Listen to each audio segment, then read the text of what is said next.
इसका उद्देश्य यही है, करप्शन की लंका है उसमें जो शिक्षा माफिया है। गरीब बच्चों के लिए सीट आरक्षित होते हैं वो भी उन्हें नहीं दिया जा रहा है। चौपाल तो हमारा जो शब्द है चौपाल वो हमारे मिट्टी का है। इससे थोड़ा भी बदलाव आता है हमारे समाज में। नमस्कार, आप देख रहे हैं लाइव सीरीज और आपके साथ मैं हूं वसीम। भोजपुरी इंडस्ट्री अब देश के साथ साथ विदेशों में भी अपना परचम लहरा रहे हैं और हमारे साथ भोजपुरी इंडस्ट्री के जाने माने सितारे, यूं कहें सुपरस्टार रितेश पांडे जी हैं। बातचीत करने के लिए इनसे हम बातचीत करेंगे। इनकी वेब सीरीज आ रही है, पहला वेब सीरीज कर कैसा लगा?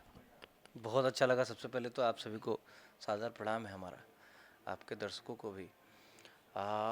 भोजपुरी में पहली बार OTT प्लेटफॉर्म आया है जिसका नाम है चौपाल। 7 अगस्त को शाम 6 बजे इससे हमारा पहला वेब सीरीज आ रहा है जिसका नाम है लंका में डंका। आज का जो समाज में त्वरित मुद्दा चल रहा है करप्शन का, और उसी पे आधारित हम लोग ये वेब सीरीज़ बनाए हैं।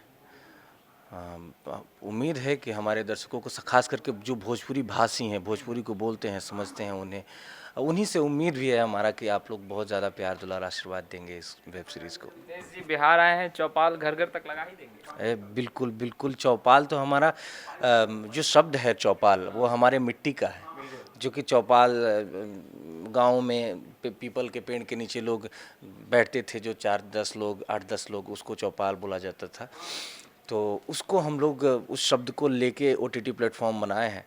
और लंका में डंका मेरे ख्याल से जो समाज में करप्शन फैला हुआ है, शिक्षा, खास करके शिक्षा जो एक ऐसा मुद्दा है, शिक्षा एक जिस पे समाज के हर वर्ग के लोगों का समान अधिकार होना चाहिए। लेकिन जिस हिसाब से शिक्षा का व्यवसायीकरण हो रहा है, उसके साथ साथ स्वास्थ्य का भी जो मूलभूत अधिकार होना चाहिए हमारे हर एक भारतवासी का, उसका व्यवसायीकरण करके जो उसके अधिकारी हैं उन तक पहुंचाया नहीं जा रहा है।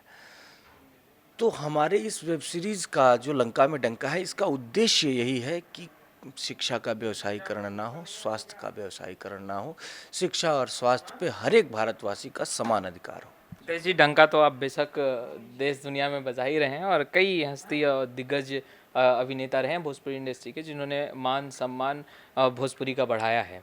इस बार रितेश जी किस रूप में डंका बजा रहे हैं शिक्षा माफियाओं की?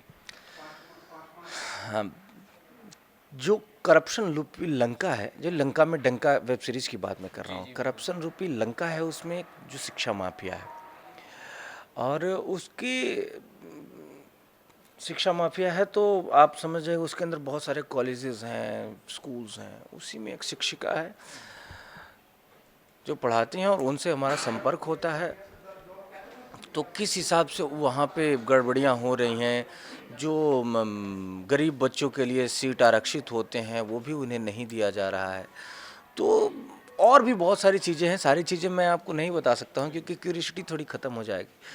तो उन सब के खिलाफ लड़ के, आवाज़ उठा के, अपने तरीके से या संवैधानिक तरीके से, कानूनी तरीके से उन सब चीज़ों को ख़त्म करता है नायक इस वेब सीरीज़ का। और शिक्षा पे यही उद्देश्य है हमारा कि शिक्षा का, आफ्टर ऑल यही है कि शिक्षा का व्यवसायीकरण नहीं होना चाहिए। अगर हमारे इस प्रयास से, इस वेब सीरीज़ से थोड़ा भी बदलाव आता है हमारे समाज में, तो हम लोग का मेहनत सार्थक होगा।